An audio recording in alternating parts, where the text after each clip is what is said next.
I'm Rick Larrick. I'm a faculty member at Duke's Fuqua School of Business, and I study how people make decisions and how to help them make better decisions. So I'm here to give you some tips for the new year on how to be more sustainable. So we often hear we need to be doing things for the environment, and a very common one you hear about is the importance of recycling.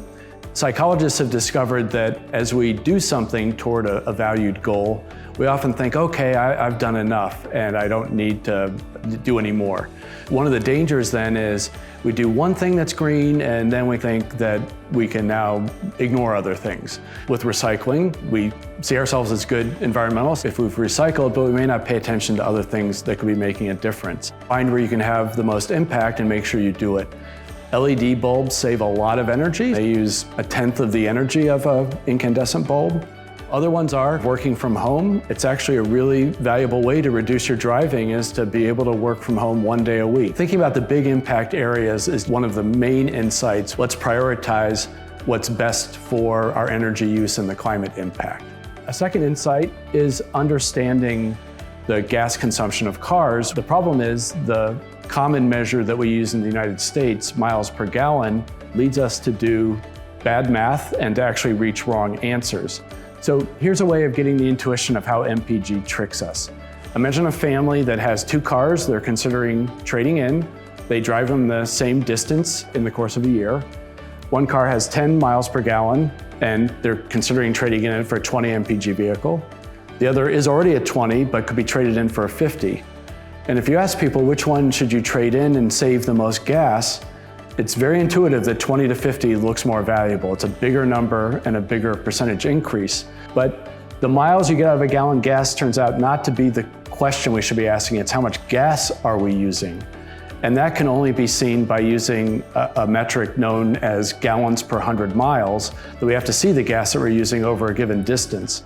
So we can take all the MPGs I just mentioned, start with a distance like 100, divide it by the MPG, and then we can see our gas use. So if you divide 100 by 10 miles per gallon, that implies you're using 10 gallons of gas. And if we do it for the next 2, we discover 20 is 5 and 50 is 2. So going from 10 to 20 MPG is going from 10 gallons to 5, that's a 5-gallon savings. Going from 20 MPG to 50 is reducing gas from 5 gallons to 2. That's only 3 gallons. And that gives you a sense of the right math to do is hard because MPG itself has this curvilinear relationship with the actual gas that you're using. So kind of one last example that I hope will be compelling. If you trade in a 16 MPG vehicle for a 33 MPG vehicle, you're saving more gas than you can ever save with any improvement above 33. If you're driving a pickup or an SUV, and there are hybrid options and there's more efficiencies that are coming online, that's where you want to be looking is, can I get into the high 20s and around 30? That's where all the gas savings are. So you may have also heard that food has a big consequence for carbon emissions. Not all food's created equal. Beef is the one that has an association with a very high level of carbon emissions, and it's disproportionate to all other foods.